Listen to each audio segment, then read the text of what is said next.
ലൂക്ക 20-1 മുതൽ 47 വരെയുള്ള വാക്യങ്ങൾ. യേശുവിന്റെ അധികാരം. ഒരു ദിവസം അവൻ ദേവാലയത്തിൽ ജനങ്ങളെ പഠിപ്പിക്കുകയും സുവിശേഷം പ്രസംഗിക്കുകയും ചെയ്തുകൊണ്ടിരുന്നപ്പോൾ പുരോഹിത പ്രവൃത്തിമാരും നിയമജ്ഞരും ജനപ്രമാണികളോടുകൂടി അവന്റെ അടുത്ത് വന്നു. അവർ അവനോട് പറഞ്ഞു, എന്ത് അധികാരത്തിലാണ് നീ ഇതൊക്കെ ചെയ്യുന്നത്? അഥവാ നിനക്ക് ഈ അധികാരം നൽകിയതാരാണ് എന്ന് ഞങ്ങളോട് പറയുക. അവൻ മറുപടി പറഞ്ഞു, ഞാൻ നിങ്ങളോട് ചോദിക്കട്ടെ, ഉത്തരം പറയുവിൻ. യോഹന്നാന്റെ ജ്ഞാനസ്നാനം സ്വർഗ്ഗത്തിൽ നിന്നോ മനുഷ്യരിൽ നിന്നോ?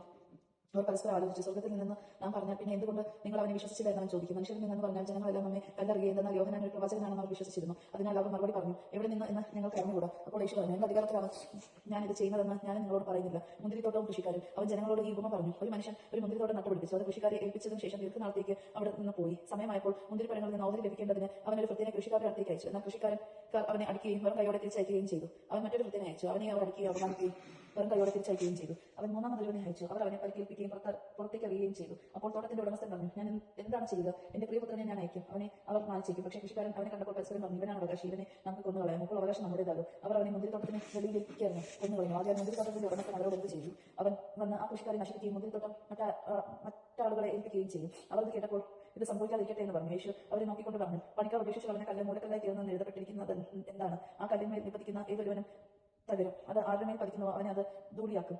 ഞങ്ങൾക്കെതിരായിട്ടാണ് ഈ ഉപമ അവർ പറഞ്ഞതെന്ന് നിയമജ്ഞരും പ്രധാന പുരോഹിതന്മാരും മനസ്സിലാക്കി അവനെ കയ്യേറ്റം ചെയ്യാൻ ശ്രമിച്ചു. എന്നാൽ അവർ ജനങ്ങളെ ഭയപ്പെട്ടു. സീസറിന് നികുതി കൊടുക്കണമോ? അതിനാൽ അവർ നീതിമാന്മാരെന്ന് ഭാവിക്കുന്ന ചാരന്മാരെ അയച്ച് അവനെ ദേശാധിപതികളുടെ അധികാരത്തിലും ഏൽപ്പിച്ചു കൊടുക്കത്തക്ക വിധം അവന്റെ വാക്കിൽ നിന്ന് എന്തെങ്കിലും പിടിച്ചെടുക്കാൻ അവസരം കാത്തിരുന്നു. അവർ അവനോട് പറഞ്ഞു, ഗുരു, നീ ശരിയായി സംസാരിക്കുകയും പഠിപ്പിക്കുകയും ചെയ്യുന്നുവെന്നും മുഖം നോക്കാതെ ദൈവത്തിന്റെ വഴി സത്യമായി പഠിപ്പിക്കുന്നവനാണെന്നും ഞങ്ങൾക്കറിയാം. ഞങ്ങൾ സീസറിന് നികുതി കൊടുക്കുന്നത് നിയമാനുസൃതമാണോ അല്ലയോ? അവൻ അവരുടെ കൗശലം മനസ്സിലാക്കി അവരോട് പറഞ്ഞു, നിങ്ങളൊരു ധനാർ എന്നെ കാണിക്കുവിൻ. ആരുടെ രൂപവും ലിഖിതവുമാണ് ഇതിലുള്ളത്? സീസറിന്റേതെന്ന് അവർ പറഞ്ഞു. അവൻ അവരോട് പറഞ്ഞു, എങ്കിൽ സീസറിനുള്ളത് സീസറിനും ദൈവത്തിനുള്ളത് ദൈവത്തിനും കൊടുക്കുവിൻ. ജനങ്ങളുടെ സാന്നിധ്യത്തിൽ വെച്ച് അവനെ വാക്കിൽ കുടിക്കുവാൻ അവർക്ക് സാധിച്ചില്ല. അവന്റെ മറുപടിയിൽ ആശ്ചര്യപ്പെട്ട് അവർ മൗനം അവലംബിച്ചു.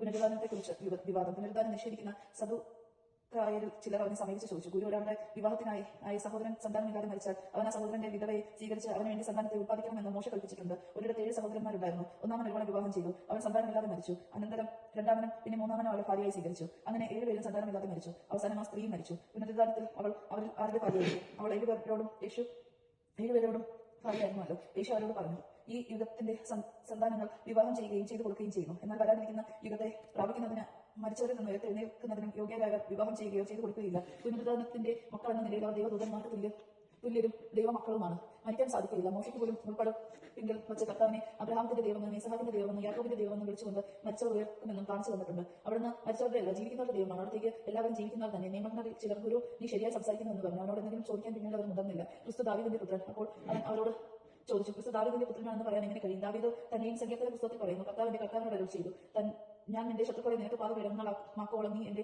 വലതുഭാഗത്തിരിക്കുക. ദാവീദ് അവനെ കർത്താവ് എന്ന് വിളിക്കുന്നു. പിന്നെ എങ്ങനെയാണ് അവൻ ദാവീദിന്റെ പുത്രനാകുന്നത്? നിയമജ്ഞരുടെ കപട ജീവിതം. സകല മനുഷ്യരും കേൾക്കെ അവൻ ശിഷ്യരോട് പറഞ്ഞു, നിയമജ്ഞരെ സൂക്ഷിച്ചുകൊള്ളുവിൻ. അവർ നീണ്ട മേലങ്കികളും ധരിച്ച് നടക്കാനും പൊതുസ്ഥലങ്ങളിൽ അഭിവാദനങ്ങളും സിനഗോഗുകളിൽ പ്രമുഖ സ്ഥാനങ്ങളും വിരുന്നുകളിൽ അഗ്രസനങ്ങളും ലഭിക്കാനും ആഗ്രഹിക്കുന്നു. അവർ വിധവകളുടെ ഭവനങ്ങൾ വിഴുങ്ങുകയും ദീർഘമായി പ്രാർത്ഥിക്കുന്നതായി നടിക്കുകയും ചെയ്യുന്നു. അവർക്ക് കൂടുതൽ കഠിനമായ ശിക്ഷാവിധി ലഭിക്കും. ദൈവം നാം കേട്ടത്.